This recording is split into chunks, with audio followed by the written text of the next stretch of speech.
I'm Barry Funkhauser, and this is the Barry Funkhauser Show. Here's what's going on. Well, Dallas and Wichita are among the hardest U.S. cities to live for those with allergies. A new TikTok college drinking trend raises alarms, and an LAUSD strike is imminent as the labor board refuses to half strike. As always, I'm here with my co-host and general know-it-all, current events guy, Joe. Hey, Joe, did you have a good weekend? I did, Mr. That's Right. That's right. That's right. Oh, boy, I'd like to say I did, but... No, you didn't? Why? Put you in a scenario there, Joe. You ever go to a friend's party, a friend's birthday party? Let's say you go to a friend's birthday party, right? You're going to... Okay, I've done that before, yes. You've known this friend for a long time. Therefore... I'm painting a picture here. Go. Therefore, this friend might have some acquaintances in the circle of friends that you might not get along with because you've known them. Oh, crap. Who did you run into? Oh, crap. Is it? Well, it's not someone I also know, right? Nah. Okay, good. Because you know how I get fired up about people I don't like. Nah, it's some dude that called me a name in an email, and nobody calls me a name in an email. No one's ever done that before. He called me a name, and he's just... They call you Mr. That's Right? No, it was the worst one. It was worse. Oh, and worse than That's Right. Okay. Yeah. So, all right. And now it's all okay if you're at somebody's party and somebody is there that you don't like. Okay, usually you can get away from them, walk away, go to another little gathering, and kind of try to avoid the person. Nobody wants to deal with that crap.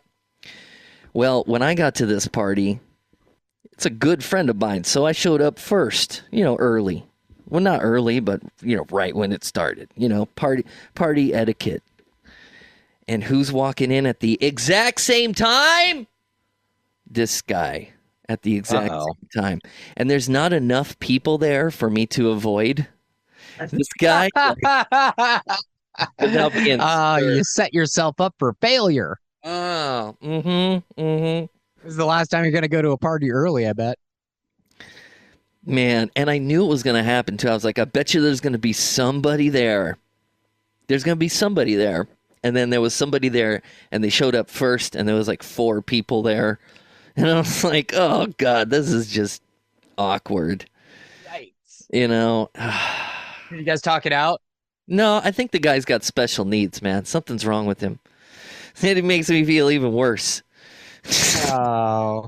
He probably doesn't have special needs. He's probably just a jerk. Yeah, so it wasn't that fun. It kind of threw off my whole day, because it's really hard to catch up with good friends when there's somebody like in the circle also that's like not good, not a good person like you. Like you can feel it. You can just feel it. This is why I just don't leave my house anymore.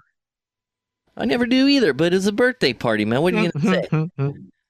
Oh, I understand. It was so funny, dude, because like this party got postponed thrice. Now, thrice, huh? When you throwing out some old school words. Wow, thrice. You postpone a party once, you're probably going to lose a percentage of the people, okay? You postpone a party twice, you're probably really going to think about not doing it because you might not. Thrice? You're just a crazy person there. So, oh, man. And the party was postponed thrice because of weather, all right?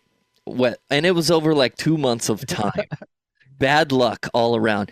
Well, yesterday, Joe, I don't know if you knew this, but it was going to rain. And it said it was going to rain Monday night, right? So... Nope, but it started raining yesterday, and it's still raining today, and it's going to rain tomorrow. So we show up to this party. There's a band set up to play, and all their gear is covered in plastic. Was it Petty Cash? No, it was the B-Tunes. The B-Tunes. Oh, yeah. That sounds like a good band. What do they play? I never knew because it was raining. Oh, they didn't even play. Beatles cover band, though. They looked good. They probably sounded good. Yeah. No, and, didn't bring an umbrella because I texted the birthday boy before. I was like, it's going to rain, right? And he said, we have a window of non-rain between noon and 4. Oh, please. Like that ever happens. So I got soaked because they didn't have a canopy. Like, he was in full denial that it was going to rain. He was like, come on, man. It's like, just put up a tent. Come on. You gotta be prepared. Nobody's going to rain on my parade thrice. Well, it did. Right. Stop. Every time you say that, I just think of the thrash metal band Thrice. Yeah. Which is, man, they're so good too. Oh my gosh, Thrice, they're so good. Too, What's that? Isn't there 4 guys in Thrice too, which is weird? I think so, which makes it even better. Right, good band though. Good band. Happy birthday, Go Beatles. Here's the news for today. Well, there's new research for the Asthma and Allergy Foundation of America. They listed Wichita, Kansas, Dallas, Texas, and Scranton, Pennsylvania as the most challenging places to live if you struggle with a pollen allergy. Listen to this doctor here. You know, if you think your allergies are getting worse, chances are they are. So for our Allergy Capitals report, we look at 3 criteria. We look at pollen, we look at the use of medicine utilization, and then we look at the access to specialists. So the reason that Wichita comes in at number 1 is because it's worse than average for all 3 of those. Wow, those are really stunning factors. So what's the impact of warmer winters? Well, so the climate change has a really big impact on all of the pollinating seasons, right? So the rising temperatures has an impact on the longer pollinating seasons. The excess carbon dioxide has an impact on the pollination. So all of this really plays a role into more pollen in the air. So really all of the impact that you're feeling from climate change really does impact on your allergies as well. What preventative steps can people take? I like to put it into 3 areas. So there's tips that you can take to manage your contact with pollen, right? There's also tips that you can take on the medicine factor, and then also looking at working with doctors. So in the pollen sense, you can, wipe off your shoes when you come into the home. You can, wipe off your pets if they're coming back into the house with pollen on them. You can change your clothes when you're going into bed, right, to kind of remove that pollen. And then in the medicine sense, there's a lot of options in the over-the-counter space, right? So we've all been in the local allergy section of our local pharmacies. So really looking at some of those options there. And then in the long-term section, you can also talk to your doctor, your specialist about immunotherapy options. Joe, you allergic to stuff? I am allergic to penicillin. What about pollen? Nope. Oh, man. Let me tell you. Super lucky. You are so lucky. Usually I'm okay, all right? But I'll tell you something strange, man. This is like some tinfoil hat stuff, some Alex Jones material. Okay. Let's hear it. So, I don't know, the last week, I've been cruising back and forth to the sweetie's house, and I got to take the 118 to the 5. And, I don't know if you're familiar with the 118 to the 5 there. Curvy curve. Right about that point. Curvy curve. You do that big old swoopy swoop. Get on down to Roscoe, So right about there at that point, all right, I want you to visualize cruising through. And then, achoo! Every time. Oh, man, really? Why? But, okay, so it starts happening, right? And then it happens again and again. And then I just get congested right there at that spot. And I'm like, wait a minute. Right here at this spot? What's going on here? Okay, so then because of the spreading grounds? I don't know. I think it's one tree, man. I think it's one tree. But what's crazy is me and the sweetie were driving 118 to the 5 doing the swoop. And then she starts sneezing, and I'm like, I'm not crazy. There's something here, right here, that's making people sneeze. That's so funny. Now I want to go find, there's probably one tree, man. It's probably one tree that's just killing everybody in that area. See, I don't... What else could it be? That this one spot makes me and her sneeze. I want to just start. I'm just trying to. I don't know. Okay, so see if they sneeze. Okay, I'm looking at the interchange right now, and I'm just looking at what might be around there. So, so you have the Mission San Fernando, Rea de España. You have the spreading grounds, which is the spreading grounds. It's just open ground that is for water runoff, so they can recharge the groundwater right there. What else is around there? The Richie Valens Recreation Center. That's fantastic. I don't see any, and then the rest of it's just like built up. So I mean, what could it be? I wonder what you are allergic to. how do Because you even find it? You just go driving until you can't stop sneezing. I must be close. I mean, I guess so. There's Linda is allergic to one specific tree. And there happens to be one just randomly planted next door. Oh, man. She's allergic to walnut trees. She doesn't like, walnut pollen is something that's bad for her. So that's funny. Man, I have the one instance where I know that allergies really hindered somebody's life to the point where they actually moved was back in college. When I was in Santa Barbara. Okay, and Santa Barbara's like a mecca. If you can find a good paying job in Santa Barbara, that is like the Willy Wonka golden ticket. Yeah. Right? Yeah. Right? I mean, because it's like Santa Barbara is one of the most beautiful places. It's the majestic gem of the Central Coast. It's not the Central Coast, guys. It's not. It's the South Coast. It's the most northern part of the South Coast. Please stop saying it's Central Coast, because it's not. The Central Coast starts at what is that point? It's what's the big point out there? Not Point Joe, Magoo. I can't agree with you. I cannot agree with you. No, but I've looked this up. Well, I have looked this up, and I have asked geologists and I have asked geographers, and they say that Santa Barbara is the South Coast. Okay, fine, I will. But zone-wise, it changes in Summerland. But who cares about the zones? I don't care about the zones. The zones don't matter. All right. What is the big point off of Lompoc? What is that called? I don't know. It's the one over by Vandenberg. I don't know. Anyway, that's where it becomes the Central Coast, when it starts actually going north and the coast stops going west. That's the Central Coast. Anyway, but how if you can find a decent paying job or a good paying job in Santa Barbara, that is like winning the lottery, right? I had, when I was working at the radio station in Santa Barbara, late 90s, we had a production manager who was recruited by the owner from back east. He was working at a big old radio station back east, and he got recruited to come out, do all of our production for us. He was stoked. His name was Tom Van Sam, right? Real, super, real nice guy, right? I worked with him. I did a lot of production when I was there. Super, super nice guy.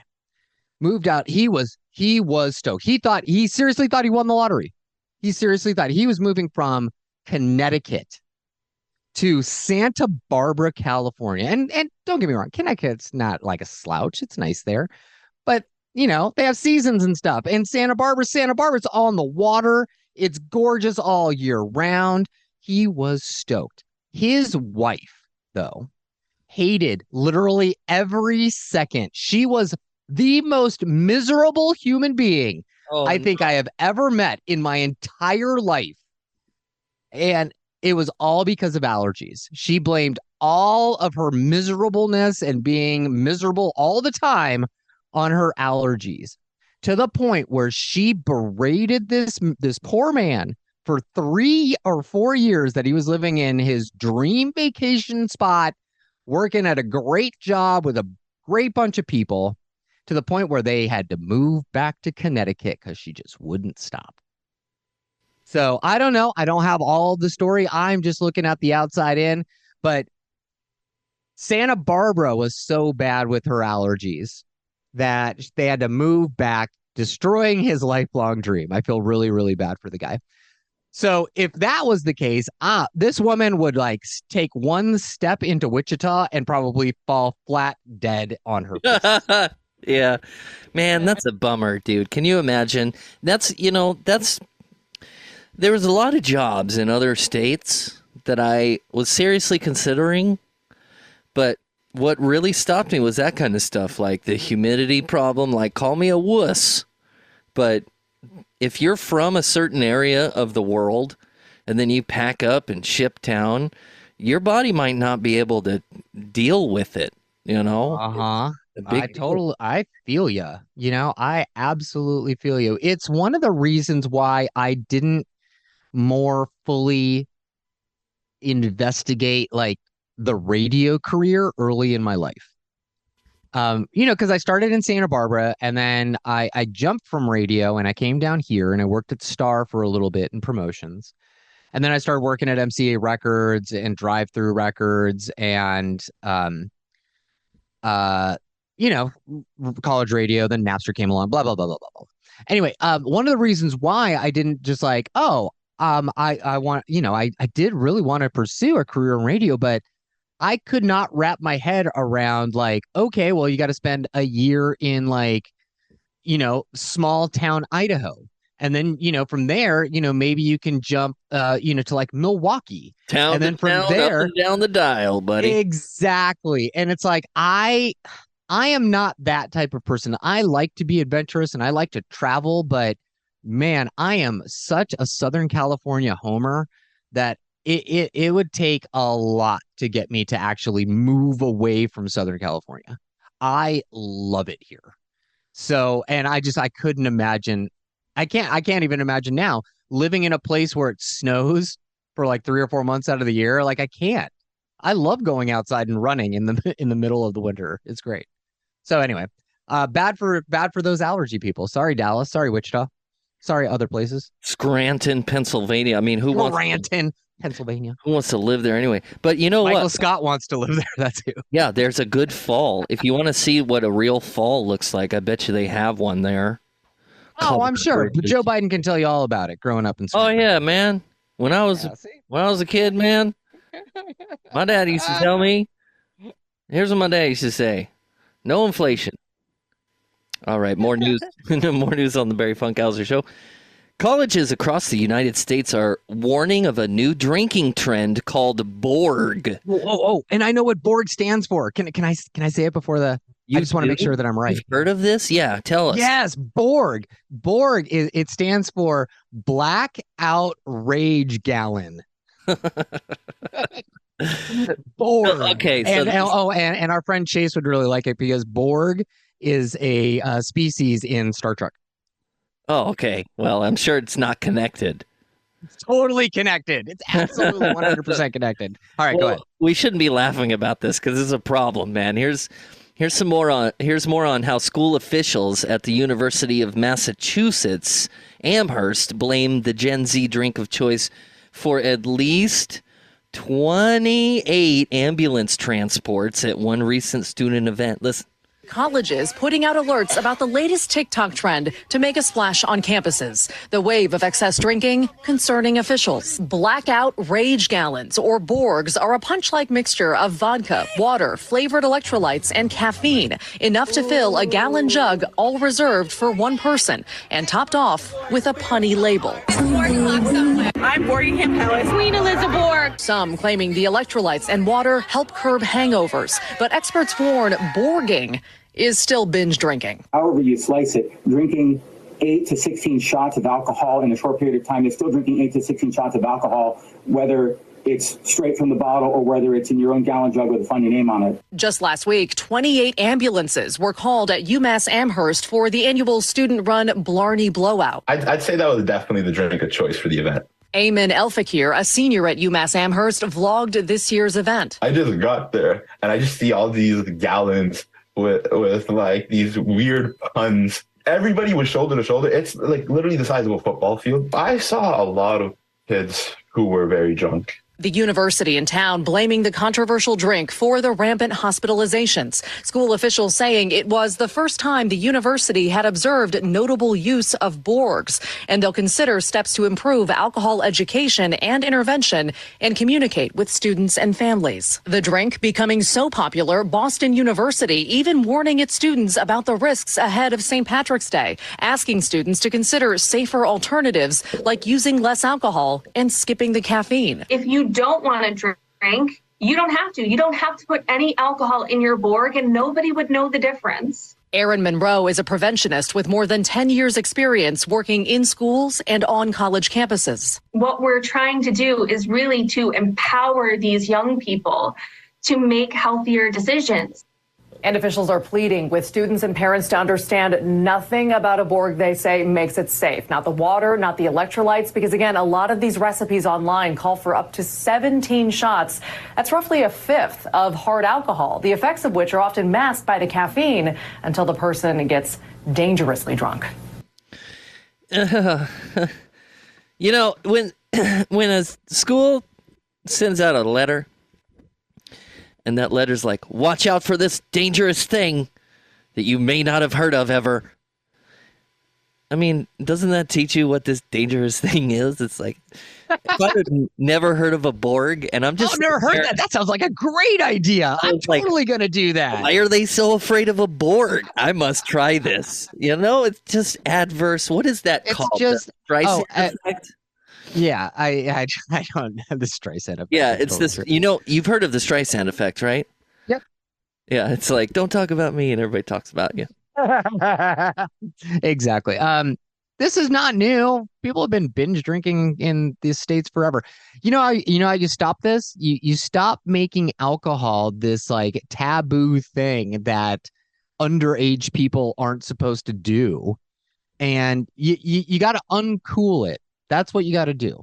And I know a lot of younger people aren't drinking as much anyway. They're moving on to like pot and stuff like that. But you just got to make it uncool. You know what? Every parent out there that has a kid in college or high school should just start borging. If they start doing it, all of their kids will stop. It'll be great. You want your kids to stop binge drinking, start binge drinking yourself. Hey, man, if you got a bunch of soccer moms running around with a gallon jug of Borg juice. Oh, man, I could totally see that.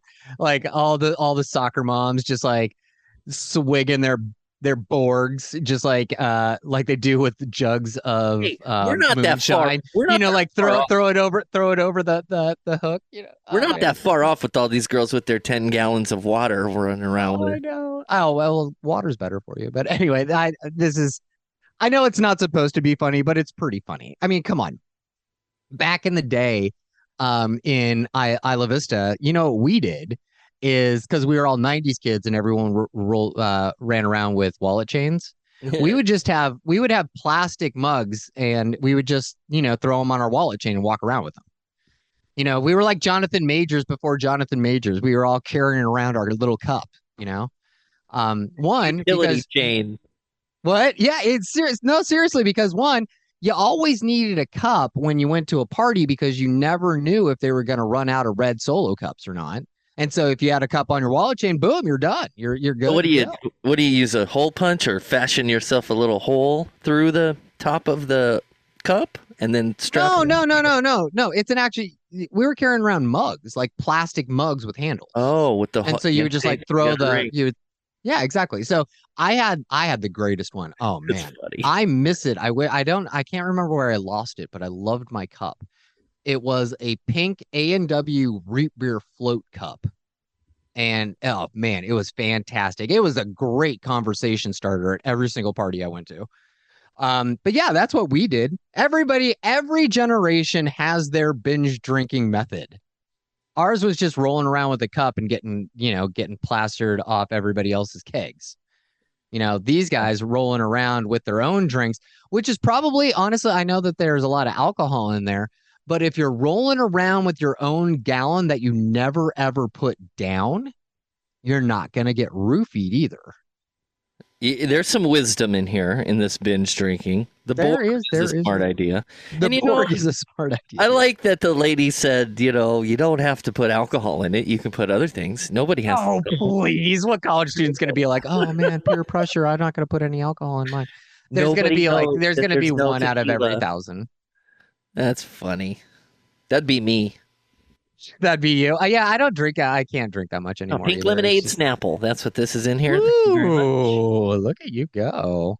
Yeah, but anyway, binge drinking, yes, it is a problem. It's going to continue to be a problem until we demystify alcohol for the youth. All right, here's some hot news, Joe. I don't know if you've been watching this weekend, but there's a strike imminent. The Public Employment Relations Board rejected the Los Angeles Unified School District's request to stop a potential strike by members of the SEIU Local 99, but the board may still potentially review the case. Listen to this here. Tonight, the state's labor regulators have rejected an LA Unified School District request to stop a strike by union workers on Tuesday. The petition argued that a strike would put public health and safety in danger. Tomorrow, the state's Union Oversight Board is expected to rule whether the strike is legal. Bus drivers, cafeteria workers, and other support staff are planning to walk out Tuesday. Teachers will support them by not crossing the picket line. The support staff want a 30% raise. That means 420,000 LAUSD students may have no place to go. The district is updating parents through Zoom webinars. Tonight, LA County parks and public libraries are extending their hours and recreational activities. But rain coming Tuesday could take parks out of that equation. We have a link to the webinars and the list of the parks and the hours on our website, foxla.com. Joe, how funny is this? So the parents, here's how undetached these parents are now after all of this, turmoil with the schools. Their number one concern is, well, Tuesday, the kids can't go to school and it's going to rain, so the kids can't go out and play. So they're going to need to get a babysitter, and everybody's upset mostly about that they have to worry about Tuesday, tomorrow. And that's great because this is what unions want. They want to make it difficult. Painful. They want to make their strikes painful on the ordinary person so the ordinary person understands their plight. Do you think it'll work? For a 30% raise, I don't know. I'll have to look. I don't know how underpaid these support staff are. Hey, we've heard about this 30% for months. Raise. We've heard about this for years about teachers being unpaid. No, this isn't teachers. This isn't the LAUSD. The SEIU Local 99. Yes. Okay. It's the support staff. It's not the teachers. The teachers are walking out in solidarity with them. But I just want to make sure that it's the custodians, it's the lunch ladies, it's the janitors. Janitors are custodians. Blah, blah. It's the landscape people. It's like all those. It's all those everybody people who runs the school. Man, you need all of these other people to actually run a school. So I get it. But how underpaid are they that they're asking for 30%? Because I think that LA. I think they came back with like a 20% raise and they were like, nope, it's not good enough. So, wow. Yikes. They're grossly underpaid and they're, that's, you can tell. I mean, that's why think about school and everybody. Well, I mean, we haven't been in elementary school for a long time. A long time. I went to a completely different, I never went to public school. I went to MLK Junior Elementary in South Long, the heart of Long Beach. I was the minority in the school. Yeah. But there was not enough people. There's never enough people. There's never enough people. They never want to pay these people. But my thing is, the problem is teachers keep asking for more, especially, this isn't everywhere in the country. LA, Orange County, the South Bay, more urban areas, some of the more expensive areas, the teacher compensation thing is different. Teachers here are in Orange County, especially, Tim tells me about this all the time. Teachers in Orange County are paid exceptionally well. Exceptionally well. Their union has done a great job. LA teachers also pretty well comparatively to the rest of the country.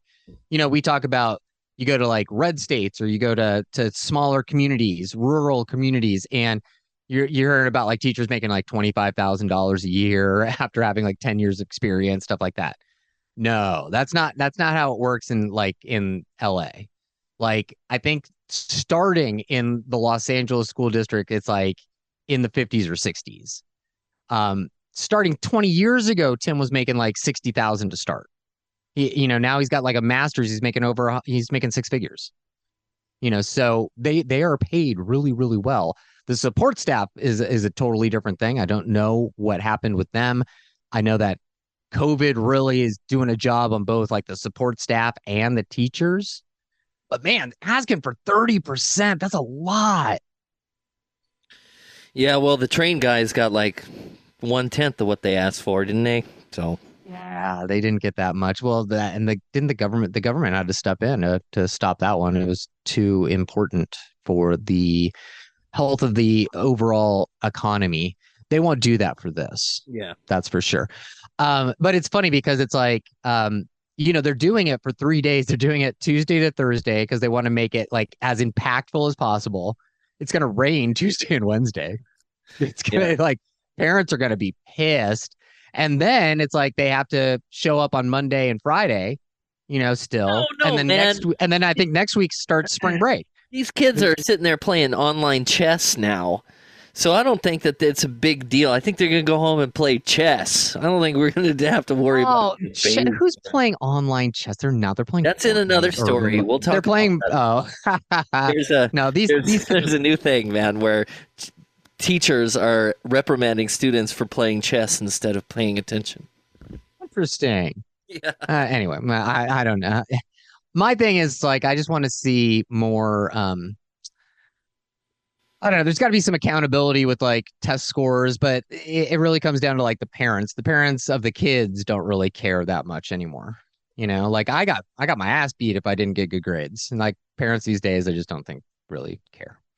Anyway. Well, let's get superintendent and let's get the maintenance guy a hamburger kind of raise. Come on, let's get him a cost of living upgrade. Let's get that. Give me a hamburger today. I will gladly pay you on Tuesday. That's right. I haven't seen that cartoon in a long time. Anyway. All right. Well, that's it for today. We'll be back tomorrow. This is the Barry Funkhauser Show.